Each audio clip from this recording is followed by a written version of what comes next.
to Secret Mom Hacks. I'm really excited. We have a friend joining us today, a fellow mom on Secret Mom Hacks, my friend Alicia. Alicia, can you hear me over there? Yeah, I can. Hi. Great. Welcome. We're so happy to have you here today. You know, the vision behind Secret Mom Hacks is to pull back the curtain, talk about real life, talk about the things nobody tells us about becoming moms, things that surprised us, share some tips and tricks, and ultimately just rally together around this journey that we're all on, knowing that it's hard, but knowing that it's rewarding and fun, and that ultimately we can all be here for each other and get through it well with our super mom capes on. So to get started quickly, I just want to tell our listeners kind of a little bit how we know each other. So we've known each other for a long time because we went to school together. And so we're from the same area. We were on speech team together. So we're former speechies, which I don't know about you. I feel like it has served us both well in our... I think it has. Yeah, agreed. But now you're near Chicago, right? Just outside of Chicago. Yes, I am. I'm in the western suburbs of Chicagoland area. Okay, great. And so you're just outside of Chicago and you are now a mom of two. Who would have thought back in our speech team days, like here we'd be over a decade later and have the most precious little ones in our life. And so you have two kiddos, you have a boy and a girl. I think your boy just started high school. He did, which it hurts my soul actually a little bit that he's in high school now. But yes, so he just started his freshman year, and then my youngest, my daughter, she just started her kindergarten year this year. So both big milestone years in their schooling. Yes, major milestones. How did you cope? Well, I was fine for the most part. So I did okay with her going to her first day of kindergarten. I was a little sad because I've always had her home. Even though I work full time, she's always had a nanny. So I've always had access to her to go and have lunch throughout the day and kind of been close to her and been able to see her whenever I want. So the very first day she was in while I went downstairs while I was working and she wasn't there. And I was really sad at that point in time. But my husband was devastated. He cried so much. It was pretty hilarious. Yeah. Oh, well, I am just these moments. Mine is in daycare right now with me working from home. But I know like a lot of this one-on-one attention that she's getting at school, I'm like, oh my gosh, before we know it, she's going to be in kindergarten and potentially on a bus. And like, I don't know, it's a lot to think about and a lot to ponder. Right. Yeah, it's true. It's true. Like I said, I have a high schooler, and that has been so much for me this year. I think it was harder on me for him to go to high school than it was for my youngest to go to kindergarten. Yeah. Yeah. Oh my gosh. Yeah. Because too, before you know it, they're going to be getting that driver's permit, and then they're going to be walking that graduation line. And it's like, oh my gosh, where did they go? Where did those little infants go? Right. Truly trying to cherish every little moment. Birth stories. I know we haven't really had a chance to talk about this together, but for me, I was terrified for the longest time about having kids. And so one of the episodes here, actually I believe it's the first two episodes with my podcast are talking about my birth story. So I will not get into that here. Listeners can always go back and listen to episodes 1 and 2 for that. But tell us whatever you feel comfortable with sharing about your birth plans, birth stories with your kiddos. I know our listeners would love to hear. Yeah, so I was so fortunate that I had easy pregnancies with both my children. So they were a walk in the park. I really didn't have extensive morning sickness, but I was like you, first time around, I was terrified of having a baby. Like the whole birthing process was absolutely terrifying to me. And I did not have the greatest births with either one of them. So my first one, at like 36 weeks, I had my 36-week ultrasound and was going to the doctor's office, and they were like, you need to go to the hospital right now. I'm like, okay, what? which is terrifying. They didn't really give me any reasoning why or what was going on. They just were like, we're calling it an order, go to the hospital right now.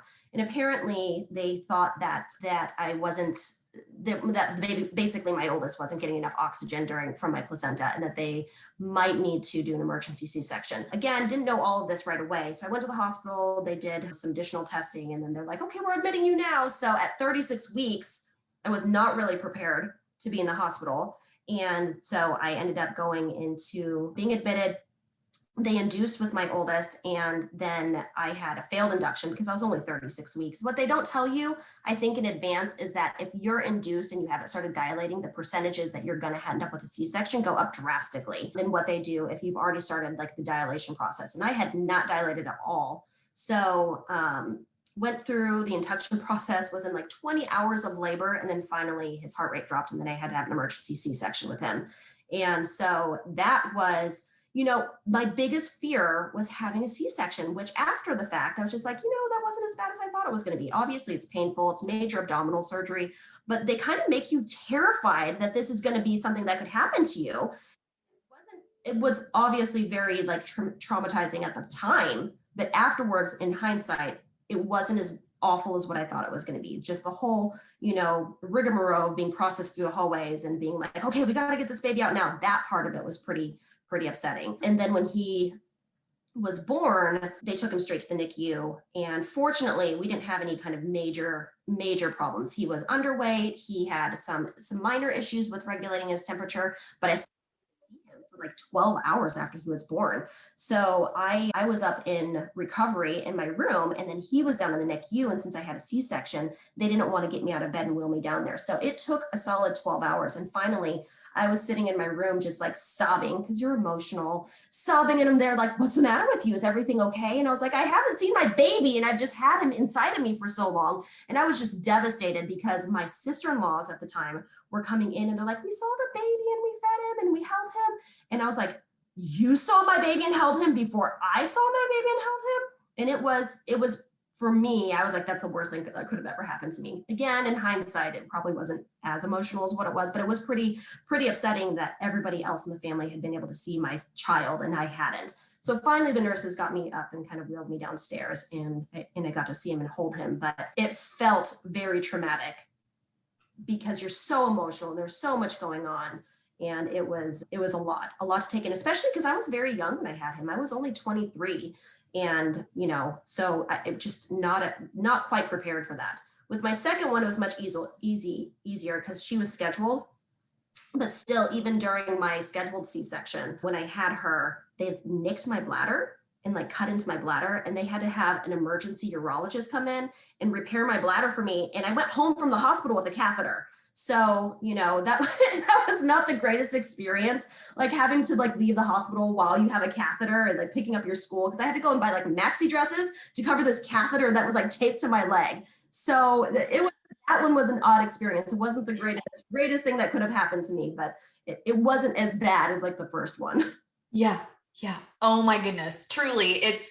It's one of those things where it's like the best laid plans. You can have the best birth plan and like know all of the things that you would like to happen, but just know that all of it could get turned on its head, and you just have to roll with the punches and know that at the end of the day, the doctors are there, doctors and nurses, they're all there to help. They're all there to, keep everyone healthy and provide care.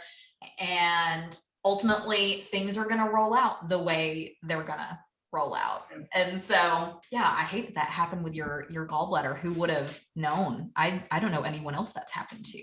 Yeah, well, it was my like bladder, but yes, I didn't know that was even a thing. Apparently it happens on occasion because of adhesions or something. I don't know. But because I had to have a urologist come in and repair my bladder right after my C-section, I really didn't get to see my daughter for a bit either, because they had to do surgery, which it was pretty comical because they're wheeling me out into like post-op recovery, and my husband is sitting. I don't know what these nurses were thinking, but my husband was sitting, and it's kind of, our hospital had like these like little recovery stations where they're just separated by a curtain. Mm-hmm. And they're wheeling me out, and my husband is sitting in this chair holding the baby with his shirt off, sitting in the hospital, because they're like, oh, they need to do skin to skin contact, so we just had your husband do it. And I'm like, where are your clothes right now? Why are you They're topless. So he was sitting in the hospital with all of these other moms and dads just kind of hanging out with his shirt off, holding the baby. I was like, they could have at least given you a gown to cover up. Aren't you cold? So, that part of it I think was pretty funny when I came out. Yes. So, well, thank you for sharing your birth stories. Again, they're all everyone is going to have a different story. And again, one going in expecting everything to happen a certain way. And at the end of the day, it's like, please, dear Lord, just let this baby be healthy and let all of us just get to the other side, however it pans out, with everyone happy, healthy, and just getting out of here, ready to go home and start this new chapter. So what is something no one told you about becoming a mom, Alicia? I didn't experience this with my first. I saw him and it was like an instant love connection. I bonded with him instantly. But one thing I just didn't expect with my second one is I didn't bond with her right away. Nobody told me that that's something that could happen. And I felt like I was such a failure at the beginning because I had this baby and I was like, oh my gosh, this baby, I don't even like it. I felt like she was a little bit of a stranger. And so in talking with other moms, some of them sometimes feel that too, but I kind of suffered in silence about it for like a solid week before I really started kind of bonding with her. And you don't always hold your baby and instantly feel this love connection. I did with my son, but with my daughter, I was just like, well, here's this baby that I'm taking care of now. And I felt very overwhelmed. And, one of my friends was like, well, maybe you had a smidge of postpartum depression. And I didn't feel depressed or anything. I just didn't feel like that instant connection or bond that you normally feel as a mom. And that especially not my son. So I felt really alone in that for like a solid week. And then finally, once I started getting to know her personality outside of my womb, I felt like I was, getting to know her. And I felt like I could calm down. I think I was just feeling very overwhelmed about the idea of having a son and, having this baby and making sure that both of my kids felt like they were both special. And the first week of that just felt like a lot for me to process. And then once I kind of got through that first initial shock and the hormones that are raging through your body, it was much better. But I did feel like in the very beginning, I was just like, oh my gosh, is this baby going to love me? Because I feel I don't feel like I loved her, but I felt like I didn't bond with her in the same way that I did with my son. So I don't think that that's something that people really talk about. That's not something anybody ever shared with me until I started talking about how I didn't bond with my baby. Some people were just like, well, I didn't really feel like an instant connection either. It happens sometimes. And I did eventually feel that bond with her. Like I said, it took me a week to get over my hormones, how overwhelmed I was, and, everything that was going on. And then obviously she's an amazing child. She's so funny. So we bonded, but it took a little bit. And I just felt like very alone during that process. And I wish other people knew that too. Absolutely. I love that. And it can be, and when I say I love that, I mean just the importance of allowing yourself to open up about it and talk with people about it and think through, why am I feeling this way? Because I know it's so easy to sometimes just kind of be off on that island a little bit thinking, what in the world is going on? And so many magical things can happen when moms open up to each other, because I think we tend to just all feel like we're going through certain things alone. So again, another reason why I felt it was so important to get this podcast up and running, because I think there's a lot moms can learn from each other, and because there's certain things you want to talk about that it's like, well, I don't necessarily feel comfortable putting this out on Facebook, so, or just out to the world on Facebook. So definitely, as I've, especially over these last year or two, really valued creating those circles of people that can just come around you, and more than ever as moms, because it's so easy to feel ashamed and feel judged for certain things. And it's like, hey, can we all just talk about this together and realize we're not always going to agree on certain things, but just be there for each other, sometimes just to listen.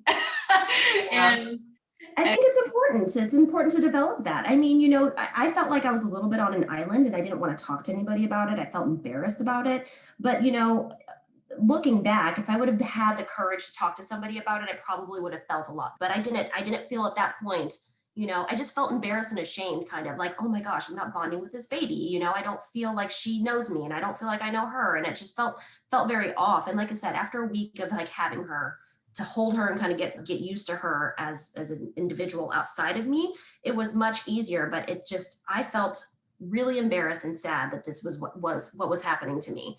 And I think it's something we should talk about. We should talk about our failures too that we have in life, because other people probably have been doing it too. Other people have probably been falling short in the same areas, and we're just all moms that should support each other. Absolutely. We're all human, and there is no instruction guide to any of this. We're all figuring it out as we go along day by day.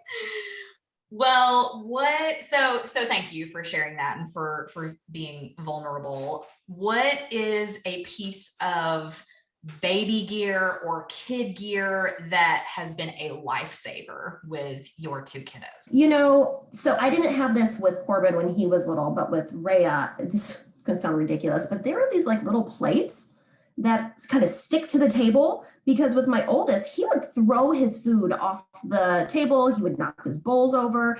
And it seems ridiculous that this was such a lifesaver for me. But we eat out, before COVID, we would eat out in restaurants quite a bit with our kids. We always take them everywhere we go. And if we're going to a nice place, then our kids go too. So we take our kids with us out into restaurants and even at home. And these little like mats that you can just toss in your diaper bag that stick to the table, so they eat and knock things off, were just such a lifesaver with my second one.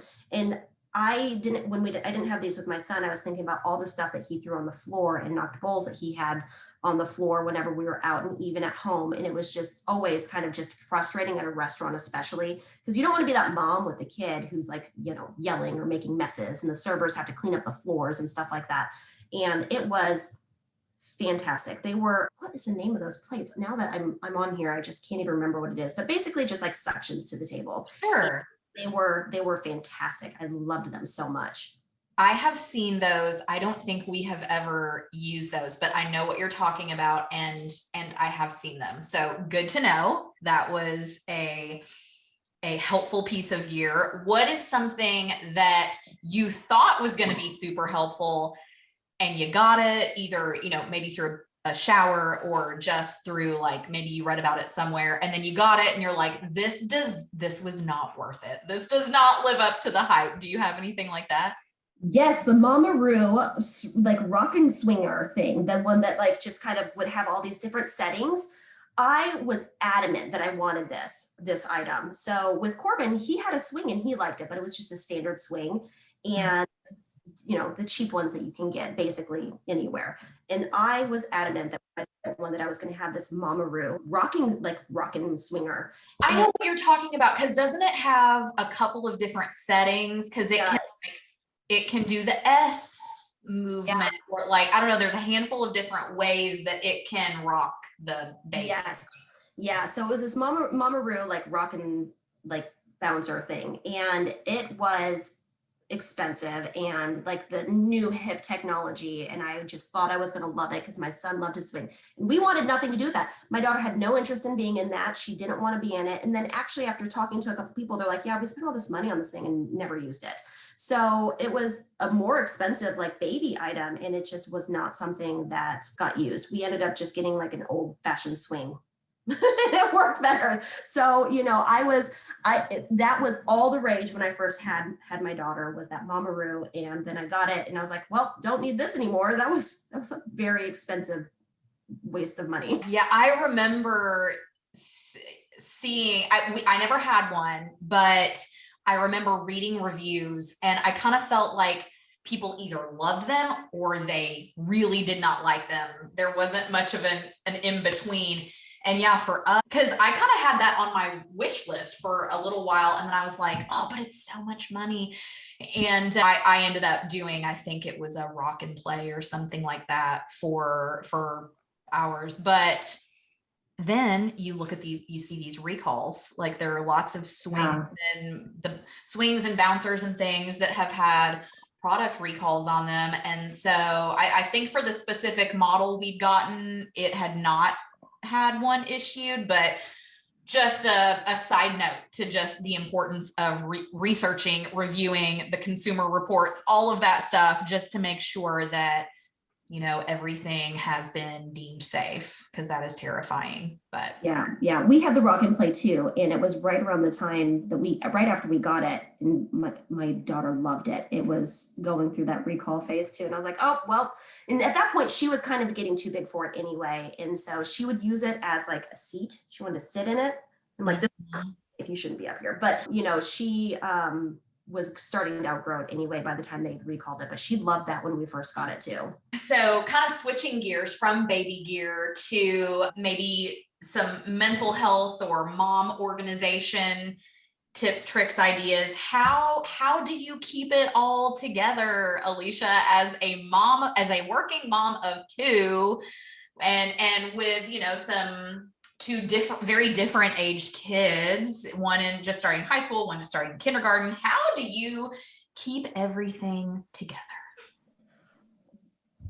Do people really keep it together? I mean, I keep it together as much as I can, obviously, but I mean, I don't know that I have. I do as best as I can, and that's that. I mean, we're at the point now where we have lots of schedules of sports and things outside of school and all of that. And you can just do what you can do. That's really what it comes to. I do try to make sure that I'm keeping track of agendas, and I also try to make sure that I get to this point where sometimes I'm very overwhelmed with work, and I have a lot of work, and I'm trying to like balance being a mom and working. So I'll try to log off at a certain hour and make sure that I'm spending time and being present with my kids. And then after they go to bed, I log back on. But that's not really healthy either. So you just have to realize that sometimes some of the things that you can't get to today, they're still going to be there tomorrow, and then you can eventually get to them. And sometimes there's just not dishes that are always done, and the floor's not swept, and the house is dirty, and that's still going to be there tomorrow. So you may have to look at it, but just prioritizing what's going to be important and spending time with your kids is what's important, and leaving the rest of the wayside. And that's something that I have to tell myself a lot, because it feels overwhelming, but at the end of the day, it's not as important as being able to do the things that you need to do with your kids and prioritizing them over everything else. I'm also very fortunate that I know that I had just complained about my busy work schedule, but if I need to do something with my kids working from home, I can be a little bit flexible at that. So if I have to run to the doctor during the day, I just kind of toss it on my calendar and take a little bit of time and go and do that and flex around my schedule a little bit if needed. So, but really at the end of the day, you just have to realize what's important and what's not, and try to do the things that you have to do that day and put everything else off until tomorrow, or when you have a free minute to catch up. Yes, because all of the tasks are always going to be there. So true. So true. Cooking dinner is always there. Cleaning the house is always there. It never goes away. So it's just wrangling it all. It's herding the cats, right? As best as we can. Well, okay, side question. I know this was not in here, but initially with what I sent you, but hopefully this isn't too far out there. Do you have a guilty pleasure or something that you really enjoy taking time for yourself to feed your soul? And, because they say if you aren't taking care of yourself, it's really hard to take care of the people around you and the people you love. So is there anything special you like to do or you like to make time for to make sure you yourself are getting what you need? I try to make sure that I just have time with my friends, every week. I have a really supportive, amazing neighbor mom group that I just have the ability to lean on them a lot. So if I need something from them, they can help with my kids. If they need something from me, I can help them with their kids. So I try to make sure that every week we try to get together and have a little bit of downtime, even if it's us getting together and our kids running through the yard and playing and whatnot. So I do try to make sure that we have that time together just so that we can decompress. It really seems, we are all kind of in the same boat where we're working and managing our kids and trying to make sure that we can, make our way through life on a day-to-day basis. But it really helps to have a really solid group of moms who kind of get it and can be my support system. And then if I ever need them to just take my kids from me for an hour because I need to go get a pedicure because I need downtime, they're all happy to do that. And I think that that's really helpful for me. Is like, if I need to get away, my husband or my friends are happy to help with things so that I can just run and get a pedicure on my own and have some alone time. that support group. So, so important, truly core to helping us keep our heads on straight, right? Yeah, absolutely.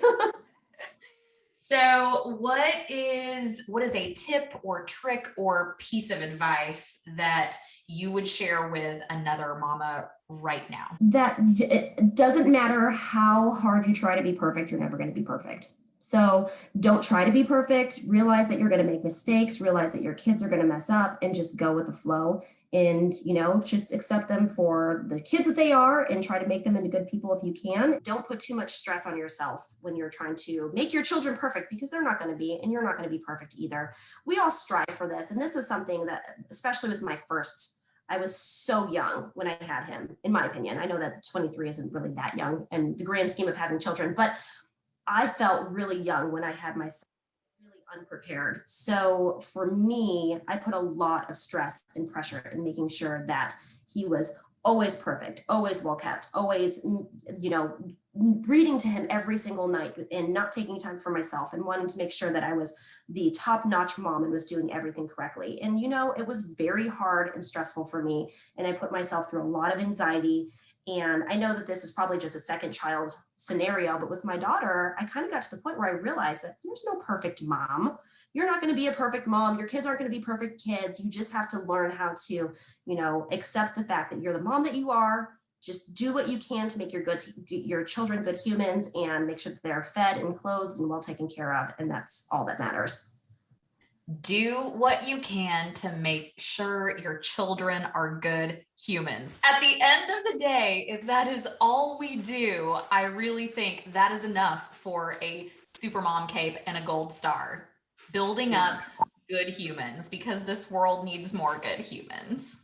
Yeah, for sure it does. For sure it does. And I hope that my children turn into good humans. I mean, they're good children, so hopefully they'll be good adults someday too. Well, I know your heart. I know your personality. I know we haven't actually hung out in a long time because life happened and we moved away from our hometown areas and we've, started separate things, but it's so nice that we do have this common thread. And again, we have some fun, good memories together. And so I have no doubt you are raising up some good humans. And before we wrap the episode, I do want to ask, is there anything that I didn't ask that you feel would be important for other moms to know or think about, or just to throw out to share about yourself or your kiddos? I don't really have anything super big that you didn't touch on, but I do just want to reiterate, I think that, just take some time for yourself as a mom. We all need it. And we're not going to be able to be our best selves for our children if we're not taking care of ourselves too. And I think that we forget about that a lot. We forget about that as parents, that we need to take care of ourselves so that way we can be able to show our children how to take care of themselves too. I mean, if we're constantly taking care of only them and not taking care of ourselves, what kind of example are we leading for them? They need to be able to learn how to take care of themselves too. And you can show them that by doing it to yourself. Absolutely. I love that. Great piece of wisdom and mom tips, hashtag mom tips. Love that, Alicia. And so appreciate your time joining us today on Secret Mom Hacks. And we're going to call this episode a wrap. So everyone, we will talk with you on the next episode. Thanks for tuning in today. Bye, Mama. Thanks so much for having me. Bye.